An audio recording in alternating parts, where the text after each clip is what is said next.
প্রথমে আলুগুলোকে ভালো করে ধুয়ে নিতে হবে, তারপরে কর্নফ্লাওয়ার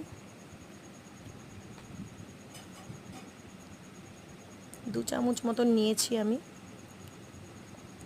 লঙ্কার গুঁড়ো, ঝাল দেবে, ঝাল লঙ্কার গুঁড়োটা, নুন ছোটো চামচের 1 চামচ, স্বাদ মতো নুন দেবে, গোলমরিচ গুঁড়ো যে যেরকম ঝাল খাবে। তারপর এটাকে ভালো করে একটু মিক্স করে নেবে।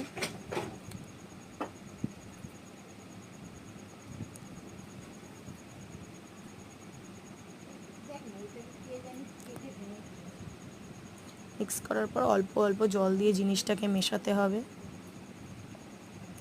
ভালো করে। ব্যাটারটা যখন মিশে যাবে, আমার ব্যাটারটা অল্প তৈরি হয়েছিল যেহেতু, আমি আবারও একটু জিনিসগুলোকে আরও 1 চামচ করে নিয়ে আমি আর একটু বাড়িয়েছিলাম।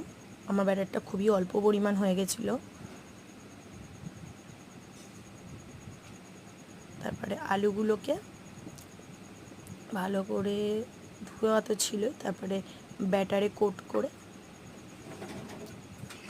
দেন বিস্কুটের গুঁড়োর মধ্যে দিতে হবে এবং ভালো করে কোট করে নিতে হবে, যাতে ব্যাটারটা কোনো দিকে মানে শুধু না থাকে, মানে চারিদিকে যাতে বিস্কুটের গুঁড়োর কোটটা থাকে।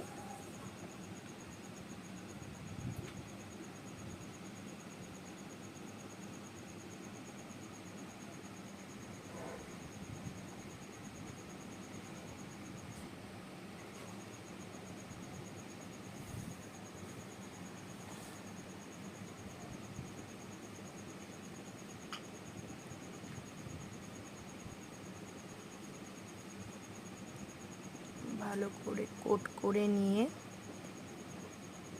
তারপর সেটা প্লেটে রেখে দেবে এবং এরকম সব কটাকে ভালো করে ব্যাটারে চুবিয়ে তারপর কোট করে তারপর সেগুলোকে একটা আলাদা পাত্রে রাখবে।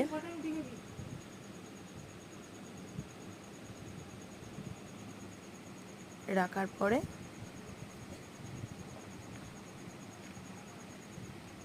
এরকম হয়ে গেলে